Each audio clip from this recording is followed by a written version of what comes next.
Hola, bon dia a tots i totes. Avui porto un tutorial per explicar-vos com introduir el Google Site que heu creat sobre els éssers vius en la tasca de Classroom a Ciències. És molt senzillet. Algú m'ho ha estat preguntant i bé, he decidit fer aquest tutorial perquè ho tingueu més clar. Aquí tenim la pantalla amb les classes. Anem a anar a la classe de Ciències i anem a buscar la tasca sobre el Google Site dels éssers vius. Val? Aquí està el tauler, d'acord?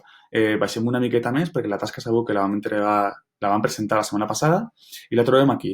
Té oferent de publicar una nova tarea, producte final, éssers vius. Cliquem dintre de la tasca i sabeu que a l'esquerra teníem les instruccions i a la dreta el nostre treball. En aquest cas, nosaltres el que anem a fer és afegir el site que hem creat. No anem a crear-lo, perquè ja està creat. El vau crear des de Google Drive. Aleshores, quan li dono el botó d'afegir o crear, m'apareixen diferents opcions. L'opció que nosaltres hem de seleccionar és la de Google Drive, perquè és allí on heu creat el Google Site. Aleshores, cliquem aquí i m'apareix una pantalla nova on estan tots els arxius que jo he creat en la meva unitat de Google Drive. Segurament vos apareix el vostre Google Site a dalt de tot. Per què?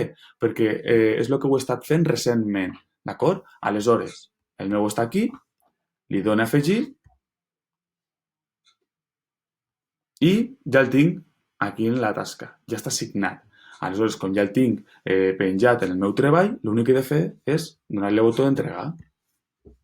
Me pregunta si el vull entregar, sí, entreguem el Google Site i ja tenim la tasca entregada, d'acord? I d'aquesta forma s'inserten arxius en el format de Google Sites des d'una tasca de Classroom. Adeu!